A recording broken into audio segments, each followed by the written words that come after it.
Thanks for clicking on Wayne.com for another edition of Inside the Zone. He's Blake Sebring, I'm Glenn Marini, and we are talking about the undefeated Komets as far as the playoffs go. 2-0 up in their series against Kalamazoo. Good to have a lot of positive things to talk about this week, Blake. What a difference in a week, too. I mean, the week before, the last 3-4 weeks before, it was like they were coasting. I mean, you can really see now that they were absolutely coasting, and they've really turned it up a notch or two, probably three, for these first two games. I mean, they really, I felt like they played exactly the way they had to play. It's kind of weird that you mentioned that because 3 weeks ago, we were talking about, man, they're really gearing up for that playoff run, and then that final week, it just kind of didn't happen. Well, actually, I mean, they weren't getting as many shots. They weren't doing as well clearing the front of the net or getting to the front of the net. I mean, they were doing a lot of little things. Remember, they did clean up the forwards, taking all the penalties in the offensive zone, so that was good. But, I mean, you could see they were just trying to stay healthy in some ways.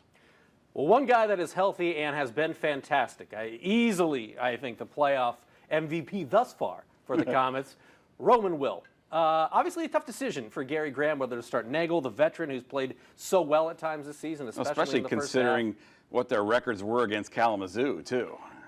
And recent observations against Kalamazoo, too. But Roman Will, the shutout this past weekend, what have you seen from Roman that's allowed him to have the kind of success that he's had? They're playing great in front of him. And that is in no way to disrespect Roman, because he saved their bacon several times in Game 1.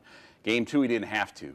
And that was because they played so well in front of him, and he's just sucking up rebounds. He didn't have to make any game-saving chances in Game 2. He definitely did in Game 1. I mean, in Game 1, Kalamazoo could have felt like they should have won that game because they had so many chances in the slot that they missed wide or high or their stick broke or something like that. They could have had an argument there, but not in Game 2. Is it surprising to you that a guy like Roman, a rookie, can come into the pressure-packed playoffs and play this well on back-to-back nights? No, not at all. And I say that because we've seen the last 5 months how well he competes, and he loves it when it's the highest pressure. He loves facing 40 shots a game. He's more comfortable doing that than facing 18, which is true for a lot of goalies. But he just loves to compete, and he's not shy, and his teammates just love him because of that. So that didn't surprise me at all. This leads me to my next question, because Roman has played as well as you could ask a goalie to play in the first two games of the playoff series. But you're going on the road. Always nice to have a veteran on the road. Is there a chance we see Pat Nagel in the next couple of games at Kalamazoo, maybe even in Game 3?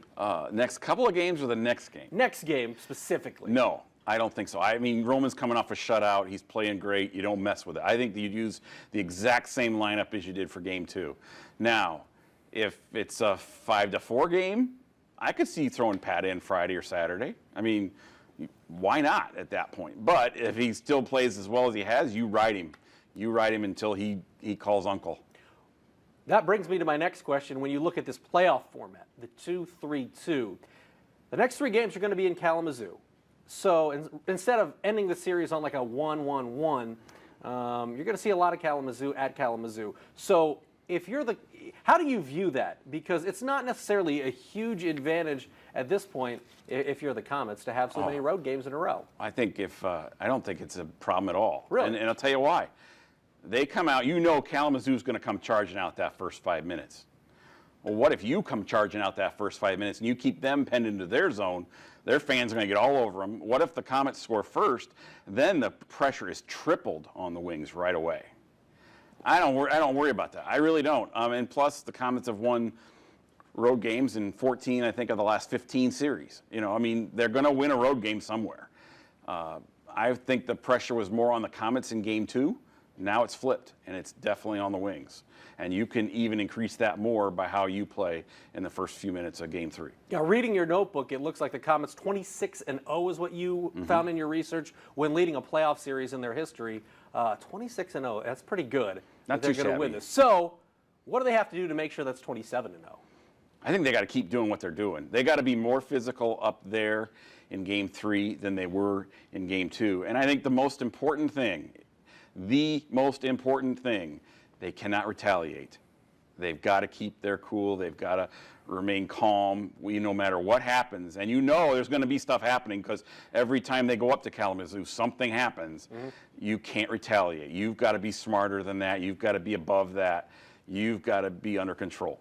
And it's been a little bit chippy at times. Oh, yeah. You know, Michael Tam can certainly attest to that. But as far as this goes, we talked about last week how physicality was going to be a big issue for the Komets to match Kalamazoo's physicality throughout the series. In your eyes, have they done that so far? Yeah. And I'll tell you one thing they can't do, though. They can't get so physical that it takes away from their skating ability, because they are definitely the faster team in this series. So they can't, there's a fine line there. I mean, you got to dish it out and you got to take it. But if maybe you have to take it more, because if you're going to take a hit to make a play that sets somebody else free, you've got to take advantage of that. You can't get caught up in, I'm just going to go bang all the time, because then it takes away from your speed. And they can't do that because that's their biggest advantage.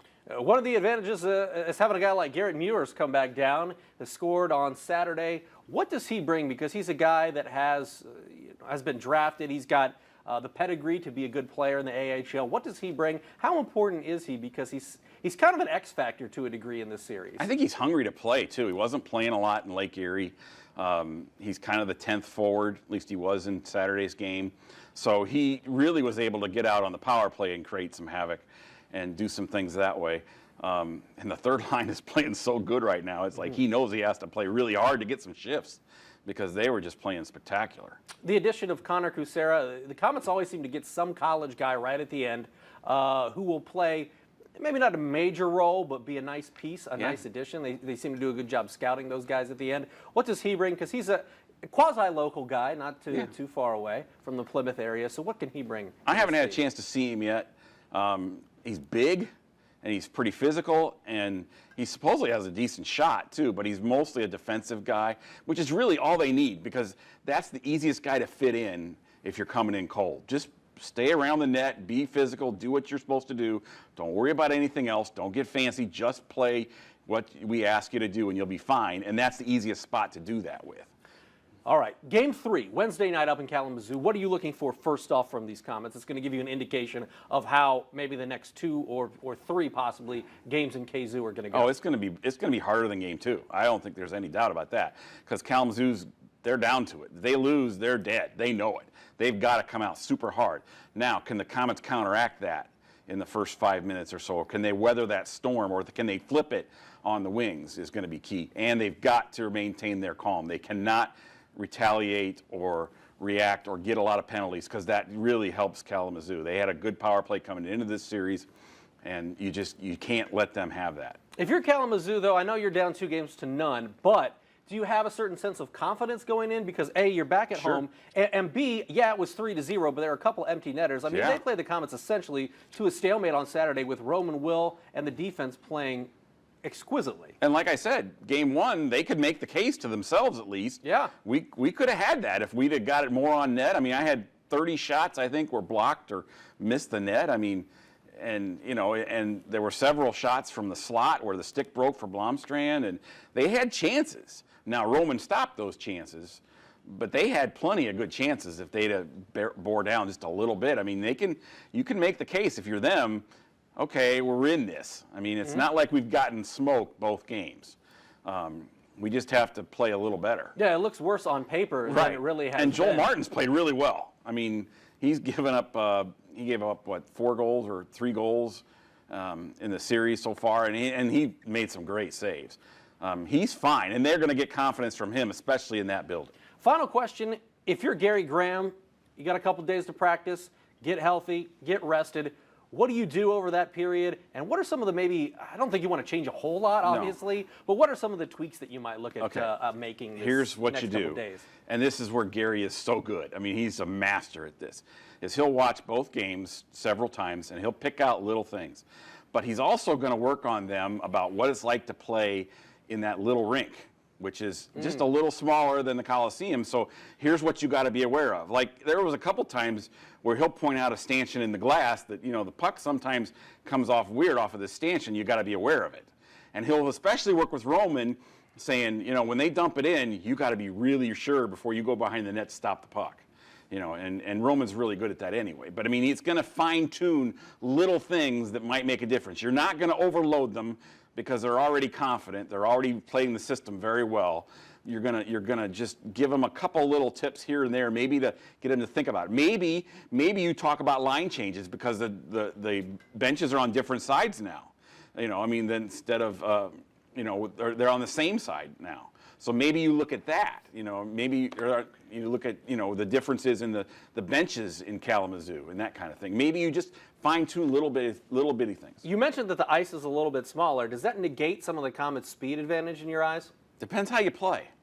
That's what I mean. You can't get caught up in bang, bang, bang, bang, bang so that you don't worry about that. You've got to have that as your first priority because that is your biggest advantage right now, that and Roman. But, I mean, that's where, say, you can maybe make Kalamazoo miss a hit and you go. You know, you've got to look for opportunities that way. And that's something else Gary will be talking to them about. Last week you said you thought wouldn't be surprised if this series goes 7 games. Do you still think this is a 7-game series? I expected Roman to play well. I didn't expect him to play this well.